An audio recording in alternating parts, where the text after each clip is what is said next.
à toutes et à tous, ma team Kiefer, j'espère que vous allez bien. Aujourd'hui pour cette nouvelle vidéo, on se retrouve pour le résumé complet du match Angleterre-Italie dans le cadre du tournoi Destination 2021 de rugby. On va revenir sur tous les faits marquants de ce match. Alors, en début de match, on a eu tout simplement des essais assez rapides. On a eu James Willis à la première minute du match qui a marqué un essai du côté anglais. Un essai qui n'a d'ailleurs pas été transformé. Du côté italien, on a bien démarré également avec une égalisation à la deuxième minute de l'Italie qui a marqué un essai avec Lohan. Et cet essai n'a d'ailleurs pas non plus été transformé. Ensuite, on a eu quelques pénalités qui ont pu être prises. Ça a donné quelques points. Ça a occasionné des points à la 8e minute pour Owen Farrell notamment. Les Italiens, pendant un moment du match, ont même mené les Anglais jusqu'au moment où les Anglais sont un petit peu passés au-dessus, notamment à la mi-temps où les essais se sont un peu enchaînés avec la 13e et la 25e minute où deux essais ont été marqués. Les Anglais ont donc décollé de ce match pour tout simplement déjà prendre la tête de ce match à la mi-temps. On avait une équipe italienne quand même à la mi-temps qui a su quand même rivaliser un petit peu. Bien sûr, une équipe qui a quand même été en difficulté, mais une équipe qui a été un petit peu moins décevante qu'elle a pu l'être lors des précédentes rencontres.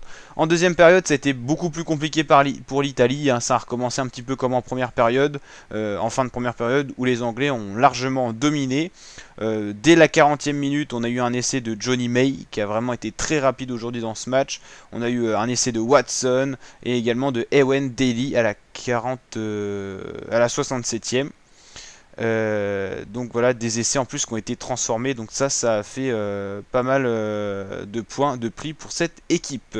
On a eu également des pénalités cette fois, mais du côté de l'Italie, qui ont permis quand même d'aller chercher 18 points. Donc sur un score final de 41 à 18, c'est une défaite, mais pas aussi large qu'on aurait pu l'escompter pour l'Italie, qui a quand même su marquer et prendre des points.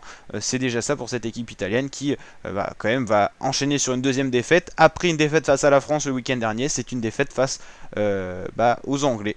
Et les Anglais qui se ressaisissent après leur défaite face à l'Écosse et qui vont donc chercher quelques points. Ça sera difficile d'aller chercher le doublé au niveau du tournoi destination parce qu'ils ont déjà une défaite, ce qui paralyse beaucoup quand même pour essayer de faire quelque chose de bien dans la compétition. Mais ils se ressaisissent, mais difficilement quand même face à l'Italie. On se souvient du score 50 à 10 France-Italie. Là on en est sur un score assez différent. Plus de points encaissés pour l'Angleterre et moins de points marqués. Mais c'est vrai que les Anglais ont su quand même se montrer décisifs en fin de match, notamment en deuxième période. Donc voilà. N'hésitez pas à liker la vidéo si elle vous a plu, la team, à vous abonner à ma chaîne YouTube pour ne rien louper de ce tournoi Destination 2021 conçu en intégralité sur ma chaîne YouTube. N'hésitez pas à vous abonner, on suivra bien sûr l'évolution des classements et en parallèle bien sûr des vidéos résumées des matchs. Allez, ciao les fratés!